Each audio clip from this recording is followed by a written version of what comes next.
All right, gamers, it's time to have that chat. What are our thoughts on the Edge of Fate DLC day 2? I didn't want to do a day 1 video because I wanted to give myself some more time to grind and see if it got better. Well, the portal's a little rough. So first, let's talk about campaign, obviously. Smooth launch, by the way. As soon as the servers came on, everybody was grinding. But playing that campaign, turning into that ball over and over got stale really quick. It seemed like some missions I was going in the same room that I've been in 5 times, and then I'm like, oh look, another shielded minotaur, oh look, another hydra. There was no diversity in the mission. It felt like it was stapled together, glued together. Then just forcing the ball mechanic on you over and over and over. Like by the time I got to the 3rd mission, I'm like, dude, this better ramp up. So yeah, I'm sure everybody can agree the gameplay loop was kind of boring, but the story wise, I thought it was cool. Kind of the story that they're going with, and the devs that work on the story and tried to show us what they visioned to have. You got to remember, this campaign is really tough to follow because it's the first campaign after the Light and Dark saga. So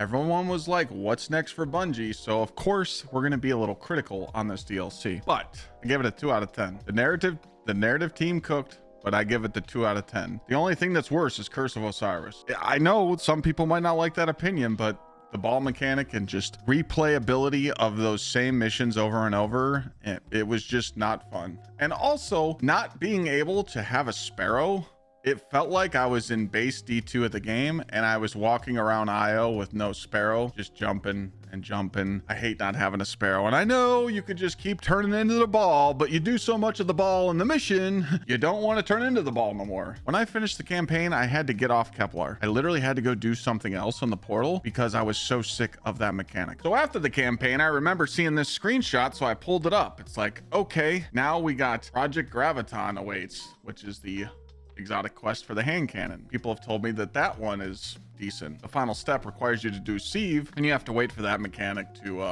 that event to pop up. The world tiers, so I actually went up in the higher tiers and I was trying them. They're not really that much fun until you're kitted for them, obviously. It was cool. I went in mythic and got 1 shot, but the world tiers kind of mid. Now I do want to point out that sieve, it's pretty cool, right? So I'm in my game right now, and sieve, let's just say you need a class item. Well, you can come here and you can focus a class item and then go do the sieve, and you can get class items to drop. Correct me if I'm wrong, chat. When you're doing the mission over and over and over, you're just going to keep getting the class items to drop.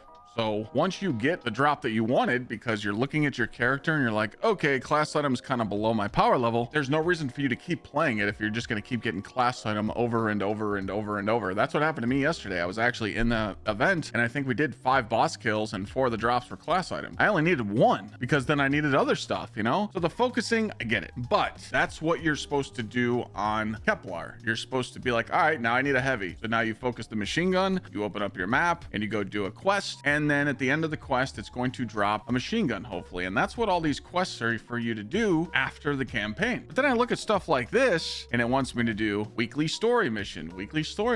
I keep thinking about that ball. I don't want to do the ball. And then it gets even worse. When you go up a world tier, it's telling me that I need to go explore Kepler on fabled world tier and do all these missions over again. And what's the reward?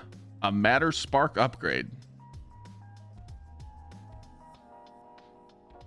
Excuse me. I don't know about that one. So let's go back to this. Look at this up here. To get this auto rifle, requires completion of all 33 triumphs under the Edge of Fate title. And that's what you got to do for this.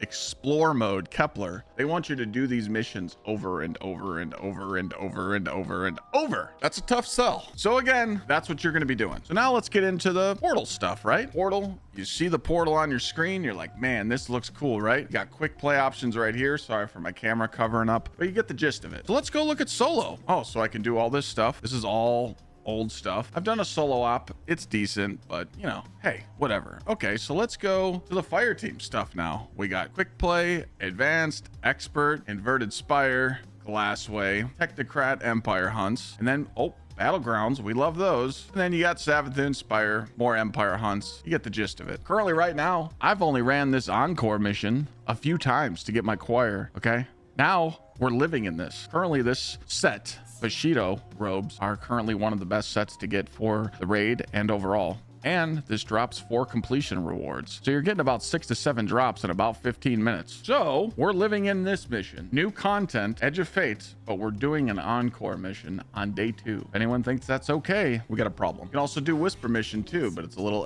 So then we go look at the Crucible. Not much there, right? By the way, we're going to add another comment on this Bushido. This is why it's so broken, because when you have 2-piece armor set, final blows with freshly drawn or reloaded weapons heal you. The 4-piece set, if you're using a bow, shotgun, or sword, it extends that effect. So bows, pretty cool, right? This is how I've been getting from pretty much base power level out of the campaign. 106 to 186 now. I did skip the campaign on my Warlock. Thank God Bungie gave me silver for being a Bungie creator. I did spend 2,000 silver to skip the campaign on my Warlock because I didn't want to go do it again. I will do it on my Hunter, but I'll do it on 2, not 3. But this is what you're going to do to get the power level 200. Just do Encore and do missions over and over and over and over. It's not a good grind for the player base. I don't mind it because I got a lot of hours in this game and I understand that this is what Bungie wants me to do to play their game. I'm praying that the raid does very well and I hope it's replayable, but I'm kind of worried. When you're looking at the portal, it makes the game look empty. It makes it look like you don't have much to do because these are your only options. Here's the big spit in the face. This is the screen that Bungie's had since Destiny 1 that gives their game its iconic feel, and they drained the color out of this and pretty much said, don't use this menu anymore. That's a spit in the face. If people want to use this menu, they should be able to use it, not just look at it and go, wow. They kind of just make it look super dark and it doesn't look like this.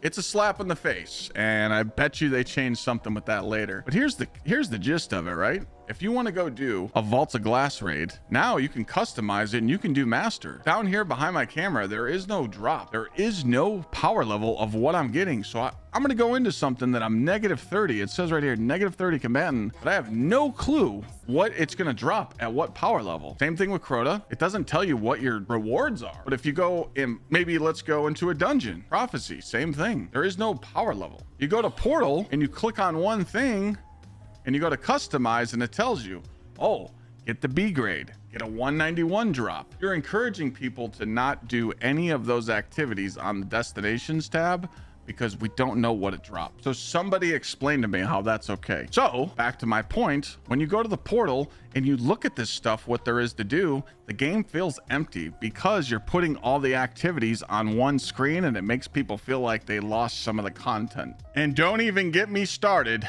on talking to these vendors in game. I feel like I'm playing a mobile game. What happened? Who did this? Every time you approach someone in the campaign, a little pop-up comes up and it looks like a mobile game.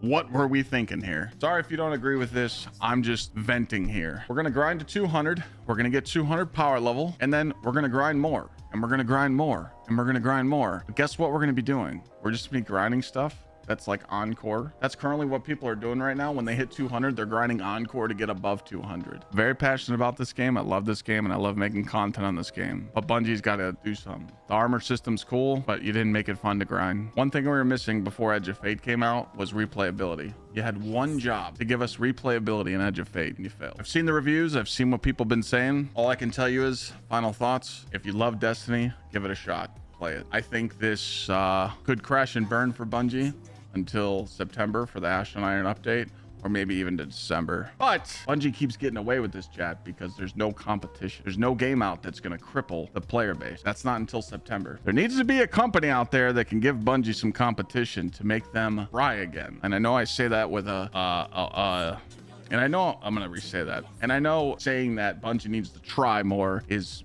kind of messed up to say, but it's true. If they were scared of losing their player base or losing to Sony, they would try harder. And if it's not the middle decision makers, or if it's the top half, my final question is, what were you thinking before you launched this content? You thought this was going to be okay for the community. Out of touch, very out of touch. I hope it gets better. Wanted to drop this thoughts video to let you guys know how I feel. I'm honest. I love the game. It changed my life.